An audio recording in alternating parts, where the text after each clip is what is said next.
Okay. To start us off with tonight, I just want to remind us that we do have a new schedule. On Mondays, Into the Square Circle comes on at 11 a.m.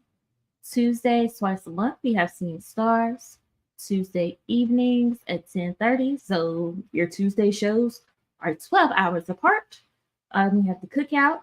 Wednesdays at 11:30 p.m. We have All for Naught.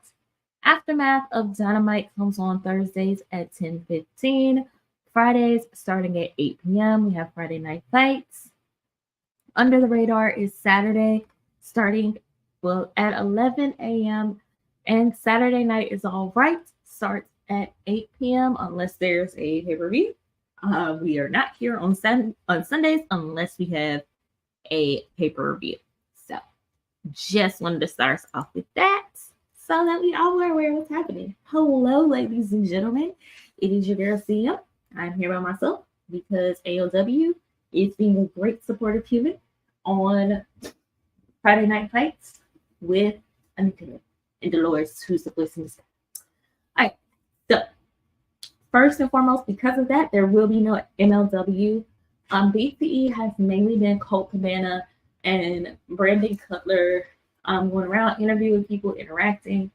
So we're there with that. That has been very interesting to see, along with the transition with the Bucks and how they're acting right now. So we're gonna keep it even shorter, even sweeter this week because I'm only gonna be talking to you about ROH. And with that, we're gonna jump on in it. Dolores, I love you, but I don't show up. So, on Ring of Honor, we start off, and I can't play yet because we're not 5 minutes into the show. We are starting off with Stokely Hathaway being raggedy. Yes, he was raggedy.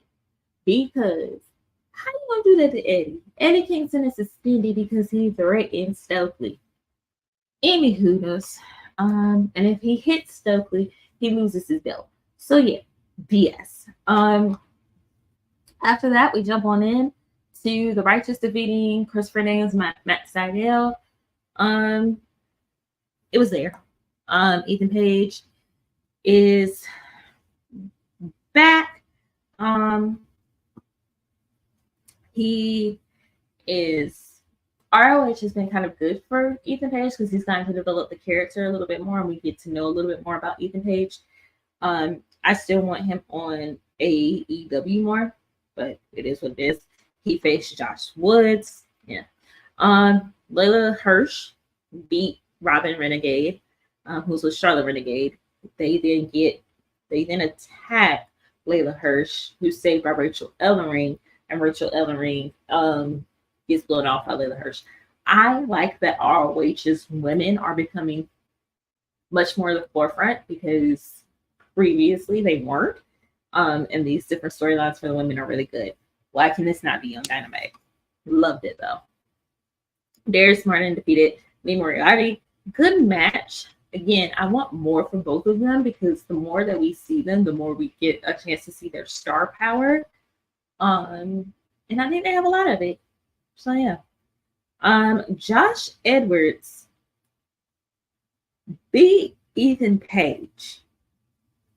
But because of Mark Sterling and Tony Nese, Josh Woods technically defeats Ethan Page. BS. I don't like this. I don't. Yeah, it's kind of like. You get a. I'm trying to get over the whackness of it. So give me a second. I just did. Let it go. All right. Then we see the video package of the Mogul Embassy or the Mogul Embassy affiliates beating the Humbucks and becoming the ROH 3 Trios champion. Again, I don't know where it's gonna have to go. We then have Serpentico, Angelico with Serpentico facing Gringo Loco, Metalik, and Slim J in a 4-way match. I believe Slim J is on his way. No, that's the other young man, I believe. One of those two did not have their contract renewed, so it's leading now. Sanjay Dutt, whatever. Rachel Ellering defeats LMK.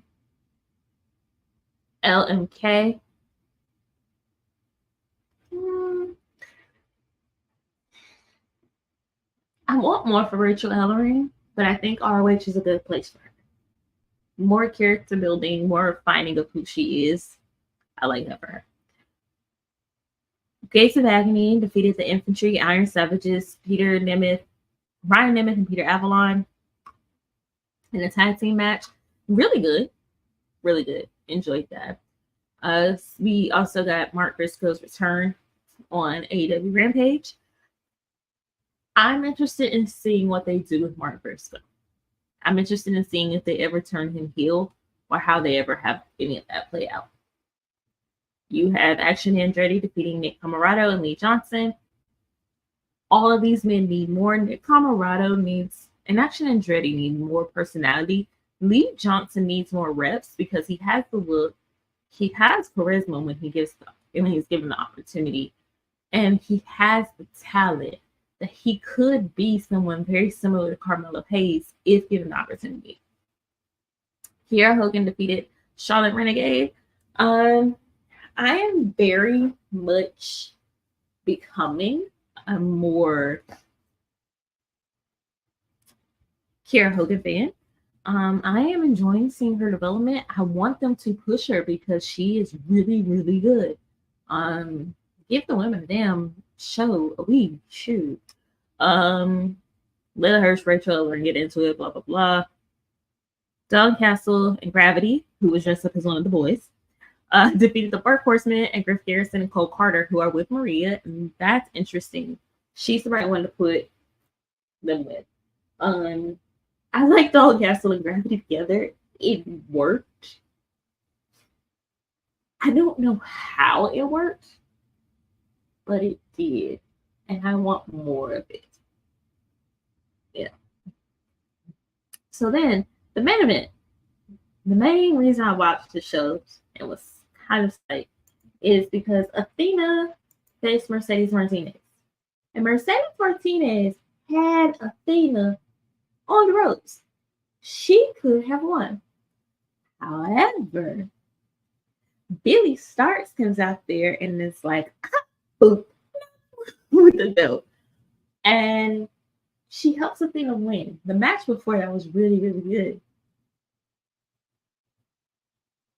How Billy Starks looked at that belt and looked at Athena, I think Athena will be the champ for like 365 days.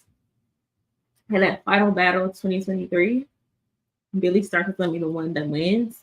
And I think it will be through interference with Lexi Nair. So that's my thoughts on ROH. Good episode. Really, really, really enjoyed it. Wish there were more opportunities for other folks. So we go to Impact. This is filmed because they are in the UK. So unfortunately, it didn't leak. I liked it. You have the most professional wrestling virtuosos versus Subculture. Subculture loses, which sucks, but the match was really good.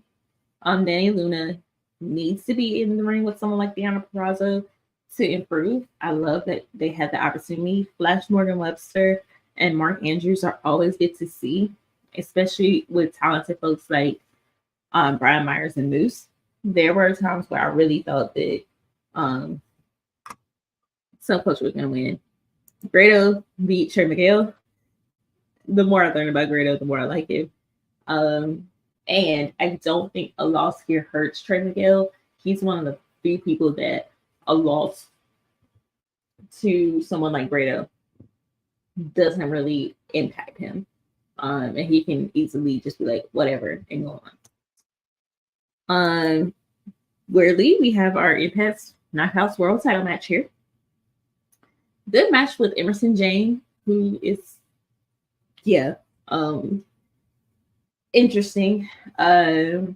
She's talented. I want to see more of her, but I don't know where she really fit. besides Impact, but I feel like she needs more reps in the US. She could catch on. Trinity puts on a really good match. It was really great to see. And she was just telling Deanna, like, you want to talk ish?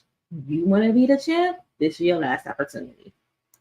Glasgow Cup match, we have Joe Henry defeating Frankie Kazarian, which was awesome. Really, really great match. Frankie Kazarian is in Impact. I don't like to limit people, but Frankie Kazarian in Impact is where he needs to be and where he always needed to be, if only to work with younger talent and help develop them. Because Frankie Kazarian is one of those people who is very underrated in the ring, who is very much someone that you are interested in seeing when you see him and you don't quite know why. He has a wide variety of movesets.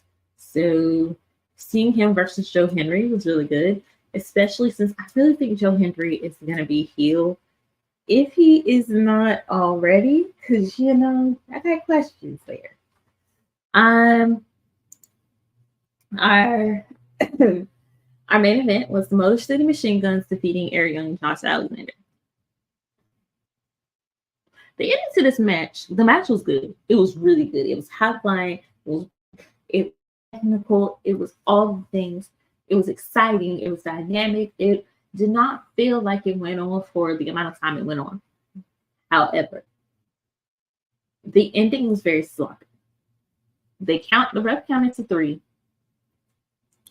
And we saw Young and Alexander win, only for the ref to say, hey, Young and Alexander didn't have the right man in there. And that's how, like, Motor City Machine Guns wins. So I don't know if they're going to turn that into a story. I don't know what they're going to do with that. But yeah, that was not good. But it was interesting to see.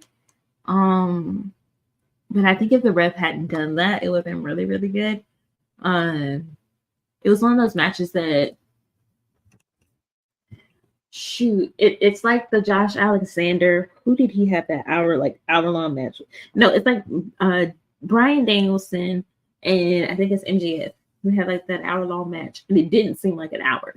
That's what the main event felt like. It did not seem, it was like 20, 30 minutes. It didn't seem that long.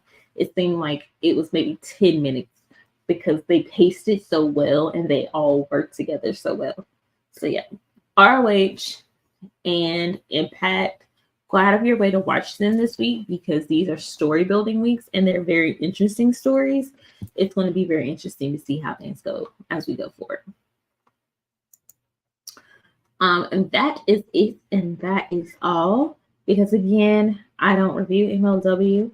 And BTE has been Brandon Cutler and Colt Cabana, which if you need a quick laugh, they are very interesting and dynamic. So go watch them. But a full review is not necessary. Please make sure that you stay tuned to the channel. We do have some new things happening. We have some new hosts coming in. We've revamped our presenters like myself when we will be here. So please make sure that you watch the channel because we're amazing and awesome like that. Yeah. So leave your comments down at the bottom. We greatly appreciate you.